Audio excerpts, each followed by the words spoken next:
সুপ্রিয় দর্শক, স্বাগত জানাই আপনাদেরকে। মধ্যপ্রাচ্য যেন আবারও রক্তাক্ত। ইরান এবং ইসরায়েল দুইটি দেশ সম্পূর্ণ শত্রু একটা দেশ, আর পুরো পৃথিবী এটা খুব ভালো করে জানে। এতদিন একে অপরকে হুমকি দিয়ে গেলেও এবার কিন্তু সীমা ছাড়িয়ে গেছে। ইসরায়েল এবার সরাসরি হামলা চালিয়েছে ইরানের রাজধানী তেহরানে, আর অন্যদিকে বসে থাকেনি ইরানও। মুহূর্তের মধ্যেই খামেনির নির্দেশে পাল্টা হামলা। তো এখন প্রশ্ন হচ্ছে, ইসরায়েল কি করে আক্রমণ চালালো? ইরান কিভাবে প্রতিশোধ নিল? ইসরায়েলে কি ধরনের ক্ষয়ক্ষতি হয়েছে? আর সব থেকে বড় প্রশ্ন হলো, ইসরায়েলের প্রধানমন্ত্রী বেনিয়ামিন নেতানিয়াহু কি সত্যি দেশ ছেড়ে পালিয়ে গেছে? আজকের ভিডিওতে আমরা তুলে ধরব এই উত্তপ্ত যুদ্ধ পরিস্থিতি শুরু থেকে শেষ পর্যন্ত সমস্ত কিছু বিশ্লেষণ। তো চলুন শুরু করা যাক আজকের বিস্তারিত প্রতিবেদন।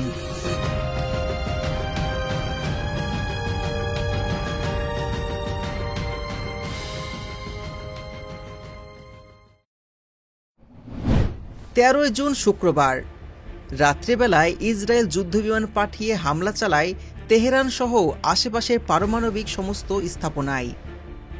পরের দিন ইরানের মেহেরবাদ আন্তর্জাতিক বিমানবন্দরে ভয়ঙ্কর হামলা হয়, বিস্ফোরণ হয়। দ্য টাইমস অফ ইসরায়েল জানায়, বিমানবন্দরে 2টি মিসাইল আঘাত করে। এতে করে প্রাণ হারায় 80 জনের বেশি, যার মধ্যে ইরানের সামরিক প্রধান এবং পরমাণু বিজ্ঞানীরাও রয়েছে। ইরানের আধা সরকারি সংস্থা জানায়, তারা 2টি ইসরায়েলি F-35 যুদ্ধবিমান ভূপাতিত করেছে। একটিতে থাকা নারী পাইলটকে আটক করা হয়েছে, যদিও এই তথ্য অস্বীকার করেছে IDF। ইরান ঘোষণা করেছে, তারা শতাধিক ড্রোন এবং মিসাইল ছড়েছে ইসরায়েলের রাজধানী তেল আবিব সহ বিভিন্ন শহরের দিকে।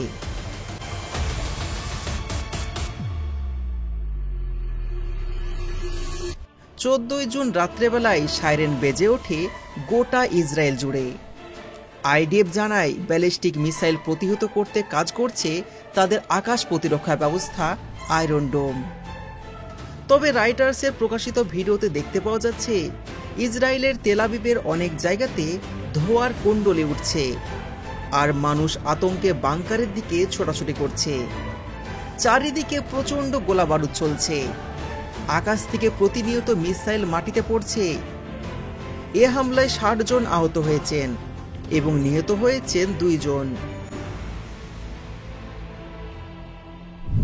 তেহরান টাইমস জানায়, ইরান তার এই হামলাতে সফল হয়েছে।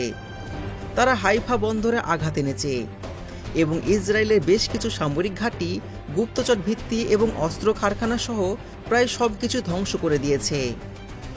স্যাটেলাইটের ছবি এবং ভিডিও ফুটেজে তেল আবিবের ক্ষয়ক্ষতি সম্পূর্ণরূপে দেখতে পাওয়া যাচ্ছে। আমেরিকা, ফ্রান্স, ব্রিটেন এবং ন্যাটো সবাই চেষ্টা করছে ইসরায়েলকে সাহায্য করতে, কিন্তু ইরান দাবি করছে, যতই ইসরায়েলকে তারা সাহায্য করুক না কেন, ইরানের হাত থেকে তারা কোনোভাবে রেহাই পাবে না। ইরানের সর্বোচ্চ নেতা আয়াতুল্লাহ আলী খামেনি বলছেন, ইসরায়েলকে আমরা অসহায় করে তুলব। IRGCর প্রধান ঘোষণা দেন, এই যুদ্ধ হবে ইহুদিদের জন্য নরকের দরজা। যেভাবে ইরান থেকে প্রতিনিয়ত হুমকি আসছে আর যেভাবে মিসাইলের বর্ষণ হচ্ছে, ইরানের এই হুমকির মুখে আতঙ্কে পড়ে গেছেন ইসরায়েলের প্রধানমন্ত্রী।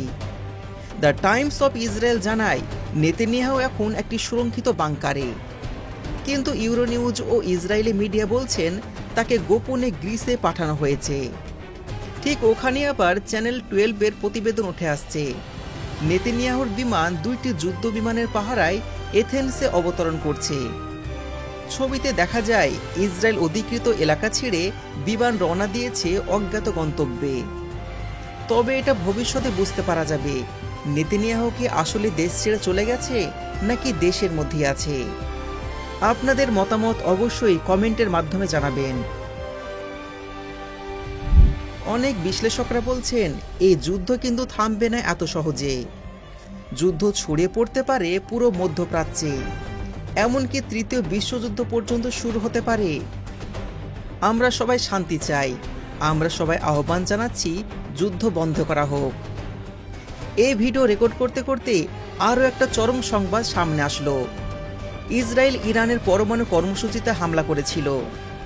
এর ফলে ইউরেনিয়াম লিক হচ্ছে এবং চারিদিকে রেডিয়েশন ছড়িয়ে পড়ছে। এই যে পুরো ম্যাপ আপনি দেখতে পাচ্ছেন, এটা হলো ইরানের পরমাণু কর্মসূচি এলাকা। এখানে ইরান পরমাণু নিয়ে পরীক্ষা নিরীক্ষা করে, কিন্তু ইসরায়েল সহ আমেরিকা দাবি করে তারা পরমাণু বোমা তৈরির দিকে এগোচ্ছে। তবে এটা যে কতটা বাস্তব সেটা কেউ জানে না। তবে মূল কথা হলো, ইসরায়েল যখন ইরানের এই পরমাণু টেস্টিং বাংকারে হামলা চালায় তখন সেখানে অনেক ক্ষয়ক্ষতি হয় এবং সেখানকার পরমাণু লিক করতে থাকে। আপনাদেরকে জানিয়ে দিই, ইউরেনিয়াম কিন্তু অনেক ডেঞ্জারাস।